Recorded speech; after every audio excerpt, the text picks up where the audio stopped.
Shalom, shalom. Je vous salue dans le nom de Jésus-Christ. Je reviens encore une fois ici dans l'épisode 20 de mon témoignage et ma transition. Ici, c'est le frère Kader, votre frère de tous les jours. Je viens ici dans l'épisode 20. Je fais le récapitulatif de l'épisode 19 où j'ai parlé de comment est-ce que le Seigneur commence à me montrer des grandes choses et de comment est-ce que avec ma famille, j'étais un peu euh, quand je tombe malade, quand j'ai des besoins, il ne me soutenait pas et tout. J'avais parlé de ça et j'ai parlé des rêves que j'ai commencé à faire, des grands rêves, des grandes choses que j'ai commencé à voir, spécialement sur l'Occident.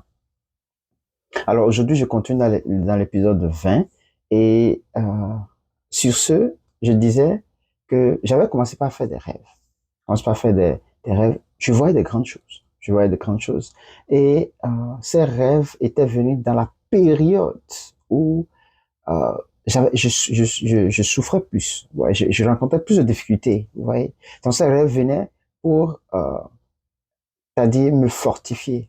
Ouais. Lorsque la famille était en train de me mettre la pression, lorsque j'avais des besoins forts, sans aucun que ces rêves, on commence pas à venir. Et j'ai compris, aujourd'hui, je comprends que ces rêves venaient pour me fortifier, pour que je n'abandonne pas la foi en Christ. Parce que, j'avoue, c'était les moments de challenge, les moments de résistance de ma vie, de la preuve que je devais vraiment suivre Jésus-Christ. Ce n'était pas quelque chose qui est facile, du tout pas facile.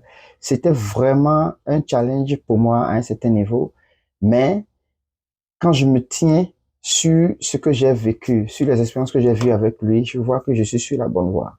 Et encore, je disais que je ne sentais pas que je souffrais, mais c'était des moments vraiment très résistants et je trouvais que c'était normal. Alors, je commence pas à faire des rêves. Je vois le drapeau américain. Je me vois travailler dans des compagnies aux États-Unis. Je voyais tout. En fait, je rêve et puis le songe, je voyais tout ça, vraiment.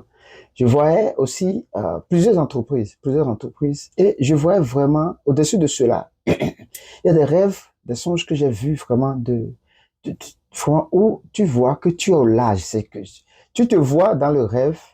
Quand tu te réveilles, tu vois vraiment que est-ce que c'est possible que moi je sois ainsi. Tu vois, excusez le thème, tu vois le teint changer, la corpulence.